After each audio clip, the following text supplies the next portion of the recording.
Hello, everyone. I am Ambar Chatterjee. I am president of the All India Chess Web Chess Federation, and we are going to give you a short video presentation with a conversation today. So, as part of the introduction, I am going to show you what this Web Chess Federation is about. The All India Web Chess Federation is a voluntary and non-profit organization. It looks after the correspondence chess, all of correspondence chess in India, right since 1993. In those days, correspondence chess, CC for short, was played on postcards. And since around 2001, it is played exclusively on server. AIWCF offers the best of service at the lowest possible cost, and our fees are the lowest in the world. We represent India in the International Correspondence Chess Federation, ICCF. For those of you looking for more information, you can go to our website, and the process for joining is also explained there. So in today's program, we are in conversation with Dr. P.B.Dhanish and Tanmay Srinath, two of our members. Veteran player Dr. P.B.Dhanish is from Calicut, and he is 3 times the Indian national correspondence champion. And he is also India's only Grandmaster of Correspondence Chess. This title, Grandmaster, is awarded by the International Correspondence Chess Federation. Also, Dhanish recently appeared in the Hindustan Times, where he was interviewed. Tanmay Srinath, youngster Tanmay Srinath, is a strong over-the-board player who has also started playing in correspondence chess. He's a Grandmaster aspirant, and he's a runner-up in the recently concluded recently concluded Indian Correspondence Chess Championship. He's also prominent in the international scene. He has appeared in several interviews and YouTube videos, particularly following the Chennai Chess Olympiad. P.B. Dhanish appeared in an interview in the Hindustan Times of 25th March 2023. Tanmay Srinath has been a prominent chess player. He has had features in ChessBase, and he has made a few promotional videos for different channels on openings and news items and so on. So without much ado, I am going to hand over the mic now to Tanmay, and the conversation between Dhanish and Tanmay Srinath will begin.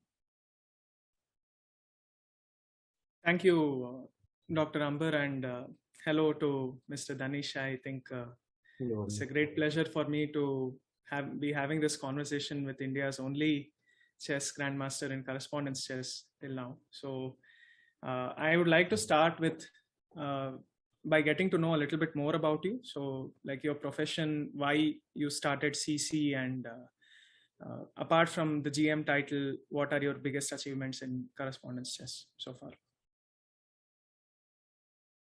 Okay, so I started correspondence chess. Actually, CCA was there earlier in India before AICCF. So there was one Mark W. Nelson and all. So that was also quite, it stands still for quite some time. Then Mr. Nelson took over, and that was in 82, I think so. So they published, there was a notice in Chess India. So that was another magazine of the old days. Okay, published by AICCF was published in Chess India. Then there was a small write-up, and so I contacted and joined CCI because I had not played any tournaments and all here. So, okay, I was not aware about that. There were some organizations, but they have just once in a year, one tournament used to be there. That is district tournament, and from there you can go to the state tournament, etc. So there was hardly any much activity here. So at that time, then Chess India, I think Manuel Aran was the editor of Chess India at that time. Then he went and started Chessmate, was another magazine. So, okay, at that time only this CCIA started, and then, okay, I joined CCIA. And of course, I was playing for quite some time. Then, of course, CCA also became defunct. Okay, I was a joint secretary at one time. That time only the management team was from Bikaner mostly, with the president and secretary and all. So that also became defunct. People stopped working and nothing was moving. Then from the Bombay team, Mr. Meromji. What was his name? Mr. V.D. Pandit and Mr. Meromji. Mehromji. He only was took the initiative, started AICCF in India. He, V.D. Pandit, M.B. Mullah, all those, that team started the All India Correspondence Chess Federation, AICCF. And that has been okay, working well. And of course, now the name has changed to WCF quite recently. So I've been playing in all these organizations for quite some time, but through AICCF only, I started playing ICCF also. Once the server started, ICCF started the server, then I tried the server some friendly games and then started playing CCF. I said, because of course, when I was a student also, I had some friends like there was one PM Umesh at REC Calicut. We were, I mean, the same institute. He was 1 year junior. So he was also a chess fanatic. So he used to send me mails and all, I mean, by postcards and letters saying ICCF, GM and all. So we had some Russian magazines also where we read about the Russian Correspondence Chess Federation and their games and all we could see. So those days, the Russian connection was very good. So that's how we got know about correspondence chess at that time, and that's how then when we got this and we started playing correspondence chess. Both of us. I think Umesh also is still there. He sometimes is active. He's working in Google, I think now. So he's sometimes active, and otherwise he's not. He has published some booklets and all, and through ACCF games and all, annotated games and all. I think I spoke to him sometime recently. He's no longer that active, but of course, I think he gave one book about the 2010 World Chess Championship between Anand and Topalov. He had published some analysis on it. It is, so that was the connection. So both of us were in correspondence chess at that time, and then okay, it's started off. And then, okay, the CCAA also, I was there in the final of this national championship, but I don't know, final, what happened, we don't know, because there was no response from the management side. When AICC started, then slowly, and of course, one incident which happened where I started playing more deeply was when I had a health problem in 98 or so. And then I resigned my job and came back to Calicut. So that time, so I took rest for some time. So, but I was that time only I started studying all the chess books and all, and started playing better. Otherwise, I used to be just an ordinary player. And then, of course, started playing with more analysis. I started succeeding better in correspondence chess. And of course, that was 98. Of course, that time computers had not yet come. So I think in 2001 or so, I purchased a computer and all, started using computer for analysis. Because those days the computers were quite weak. There was so you had only the Fritz and Co. So they were supposed to be the strongest engines, and there was not. It used to make a lot of mistakes. It was easy to fool Fritz. So that's why it was interesting at the time. So many people used to just follow Fritz, and so I could analyze a little deeper, go a few moves deeper, and find out some better moves, and I could win some games. That's what I thought. I don't know that. We don't know what really happens. Whether others were using engines, etc. We don't know. But that's how I think I got some wins at that time. And then, because then ICCF, because we know that people were all were using engines. I don't know which year I started, and then started ICF. Okay, so. Okay, that's actually a nice background, right? Because you started playing, I guess, around 20 years before I was even born. So there is quite a lot of gap there. So I just started in 2020 during the pandemic, right? I couldn't play OTB anymore. I was a very active player and I was playing a lot of tournaments across South India. But then COVID hit and I had to find a way to keep in touch with the game. And I think just around that time, they started releasing powerful GPUs or GPU cards, so I could get my hands on one, and then I started playing, exclusively with neural network engines. So I think the technology that you have played with, and that that you have seen the progression over time. I don't know about neural network engines. Yes.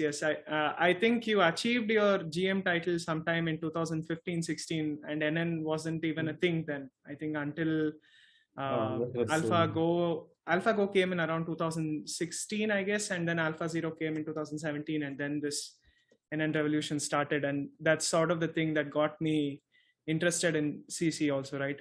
So one more thing I wanted to ask you, and maybe we can discuss this as well, because nowadays we see that a lot of chess players across the world are using correspondence games whenever they are trying to get good ideas in the opening.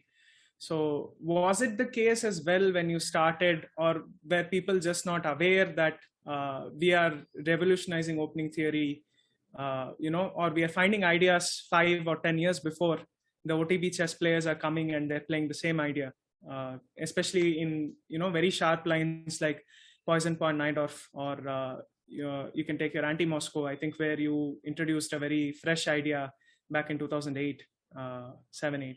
So was it the same case at that time? I think so. Only earlier, of course, the communication was very difficult. So if you had a novelty, there were people used to say that we could play in several games. So if the same opening is in fashion. So earlier also it used to be the case. Of course, there was no internet at the time. So only the magazines, chess magazines, used to publish the games, and we had to get that, and then only it got spread. Otherwise, people did not know about novelties and all. Okay, once internet came, then of course everything changed, because there was a week in chess, which is, I don't know whether it's still there. It's still there. Okay, so they used to collect all the games without any annotation, just give the games. So then, of course, things began to move faster, and of course, they never gave importance to correspondence games. Then, of course, once ICCF, they have the server, there was a option to download games and all and study. So with that, we could get a lot of games. So only those who studied those games will be aware of the latest novelties. But of course, the lines which people play in correspondences may not be that fashionable in OTB chess. So there was always a difference, because generally correspondences used to be very complicated games compared to OTB games. So because there were novelties in the earlier days also, even much earlier also, correspondences and novelties used to come. And of course, engine chess was another thing which came in between. I don't know how is it now. So there, people used to make engine books. So where novelties used to be published, and between engine to engine games on. There were several servers where you could play engine versus engine games. I think it is still. That was one area where a lot of novelties used to come. But there were, of course, all very fast games. So people used to get the idea from there. Correspondence chess players also used to get the idea from there, and then analyze it deeply and play in correspondence chess. Okay. It is still very relevant, actually, engine versus engine. Actually, it's become even more relevant since the AlphaZero Stockfish match. Because every other developer is coming up with a new engine now, and all of them are around 3,400, 3,500 ELO in strength. So You have TCEC, which is doing, a tournament almost every day, and people, every top player in the world, you see Magnus, he's mostly drawing ideas from engine games. He's playing against engine. You see people like Peter Heine Nielsen, or you might see Fressine, all his seconds. So I think he pioneered Leela's use, him and Fabiano, and then all these guys took over. Now you see it at every level. You see it in courses. When I write a course, I refer engine games. I refer mostly correspondence games. So that is still, engine versus engine has become even more relevant now, because according to Moore's law, hardware has gotten so much better and so much cheaper. So everybody has access to good engines, and they end up, playing engine matches to determine where the general direction of the game is. So yeah, that's become even more important with time. So I wanted to also ask you about one thing, right? What do you think, apart from engines, has been the biggest change in CC? Let's say, 2005, 6, 7, I think, when you started playing on ICCF initially, based on what I've read on one of your articles. When you first started playing on ICCF to when you got your GM title, and that duration, what do you think is the biggest change that happened? And if you're still in touch with the correspondence chess scene today, what do you think has changed the most from the time you started? So that was the period, I think, when engines became stronger. I think in 2005 and all, engines were not as good as humans. We could easily find holes in the engine analysis. But I think by 2015, engines became very strong, and it was very difficult to find holes in their analysis. So it was possible, but we had to take much more effort. So that was one of the reasons why I slowly wound up correspondence chess. It was the effort required was much more. You have to go very deep and then find out something which engines do. So that takes much more effort and time. So I think the development of engines, then of course the table bases also were there. I don't know whether that has improved beyond the 5-man bases came first, then 6-man bases there were. Now it is 7 men. Yeah, 7-man. Okay, 7-man is available only online, isn't it? 7-man online. Yes. Is it available? Yeah, there are people I know. There is a grandmaster I know, correspondence grandmaster that I know, who is using 7-man on his local machine. But for his sake and mine, I will not name him. So let's let him keep that edge. But there are a lot of people who use most common 7-man in games. That has been the prevalent since 1819 when I started. So it's been there since then. They collect the most important ones. For example, queen and 3 pawns versus queen or something like that. Where it's like just a trivial win. They exclude those positions and they keep the most important ones. That has been there, especially used by people who train these neural nets. So it is still very, like you said, I think that has also added a sense of certainty, right, to the result. Positions that we thought we could press are now being classified as win, draw, or loss, and that has added another level of difficulty, I guess. But that is useful for training people also, for on-the-board play. This endgame databases I'd like very good, because many other positions which are earlier thought to be drawn were not shown to be won, etc. A lot of changes on the results at that time. Yes, I'd like to add something here, that in correspondence chess, when the position reaches 7 men, at least on our server, the game is automatically stopped and evaluated automatically. So one does not play at that stage. On the other hand, in ICCF, one can also claim the draw or win once the 7-man position is reached, or you can decide to play on if that's what you want, but it is now meaningless. So the game gets decided when you reach 7-man in correspondence chess. In OTB, you can't rely on the 7-man database. You've got to keep on playing. So there's one big difference there between OTB and correspondence chess. Okay, sorry for the... In OTB training, it will be useful. You have to practice with endgames with this endgame databases. Okay, there's a lot to learn from them. So sometimes it is very difficult. We can't just understand why that engine makes the move. After a long series of moves, sometimes suddenly one result happens. So to make a meaning, of course, I don't know whether it's possible or not, but anyway, that is so knowledge of this is required for training also, I think, for OTP chess, so that they can play better on the board. And of course, in a short time frame also. That is another trend which happened. I think the speed limits, time limits got reduced. So when I was when started to play, we had 5-hour sessions. Then they used to get adjourned for the next day. So 16 moves an hour and all was the speed. So slowly they became faster, 20 moves an hour, then 4-hour session, now 6-hour session, I think. What is and then 1-hour games also are very popular. Of course, Blitz used to be played by many people, but that was sort of fun only. The serious games used to be at least 20 moves an hour was the standard speed of play those days. I think so. There's a trend just like cricket also, 5-day to 1 day, and now 20 matches. So same way, people are getting impatient more and more. So they want instant results. Otherwise, people we are trying to make chess a spectator sport. So now we have this online games and others can also witness the games. Advanced chess. I don't know, Anand played a series of matches at the advanced chess against some time back. I don't know what is the status now. Yeah, I think advanced chess tournaments also used to happen at some point. Maybe 2005-06 they stopped. Anand was perhaps the best advanced chess player in the world at some point, because he would know where the engine was strong and weak.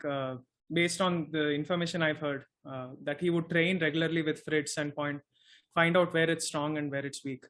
Another question or something that I'm really curious about is I'm sure the way we analyze currently is radically different from the way you used to find ideas and play your games. So did you see a sort of transition in that as well as engines got stronger? Was the approach to playing a correspondence game, did it change over time as engines got stronger? There were a lot of changes we will notice. For example, just analyzing with the engine was one thing.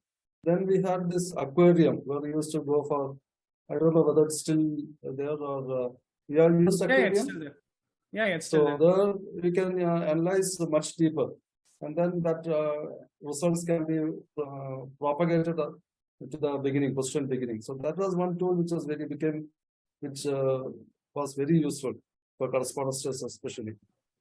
And then there was a lot of other software tools also for engines, especially endgame analysis and all. I forgot. So many developments came up. So it was a lot of computer-based tools were there. So to analyze. So even small endgame databases we could create. I forgot those software and all. So like that, there was a lot of developments. Of course, mainly because of computers, and then computers used to. There's a lot of software tools came out, some of them free, some of them paid, etc. So the whole thing changed with the advent of computers. I'd like to take you on to a slightly different line. We were interested to know from both of you, actually, about 5 minutes each of you, what attracts you to chess, or what attracted you to chess game in general and to correspondence chess itself. So Dhanish, you can answer that first. So correspondence is mainly, of course, OTP chess opportunities were less. So for those who are working, etc., so going to tournaments and all is very difficult. So that was all right. And so taking leave, all this is not necessary. So you can sit at home and enjoy. And we can enjoy a deeper level of chess also. So of course, if your calculation abilities are not that good, then OTP chess you may not be able to score that much. So we can take the help of engines and get into more deeper or better games, which you can see and enjoy later also. Your games, how you outwitted your opponent. That could be the reason for correspondence chess. Tanmay, and of course, the tools came up. Okay, what about you? You are a recent entrant, so you can tell something about how you got into correspondence. Of course, you said about this COVID was the reason you started. correspondence chess? Yeah, for me, COVID was a reason to get into CC. I had one idea of getting into CC back in 2016, but good thing that I didn't, because I had 11 and 12 at that time. So it was very difficult to find time for anything else. I think it was after Chennai GM 2020, right? I had a decent tournament, but nothing spectacular. And then COVID came. I had to find ways to keep myself busy. And as I said, I just got this new system. And back then, Leela and Fat Fritz, which is a derivative of Leela, were much stronger than Stockfish. So that gave me a sort of competitive advantage to, get started. And I think unlike 2005 or 6, right, engines were much stronger. So you could let them do most of the work for you, and you just end up directing, at least at lower levels. So that's what got me in. And also, I think as an analyst, this was a perfect opportunity for me to grow, because the depth to which I would have to analyze and find a new idea would radically increase compared to when I'm just writing an opening survey, for example, which few people would read. Here it would be, you have to be really good to get something, especially in this era where everybody has access to good hardware and good software. It's becoming, it's a challenge, but it's also an opportunity to grow as an analyst. So I know multiple chess players in India and abroad who are now using CC as a way to explore and find new opening developments. I think I can mention Grandmaster Sethuraman, for example. He's a good friend, and I know that he uses correspondence chess exclusively to find opening ideas that he then goes and tries in his OTB games.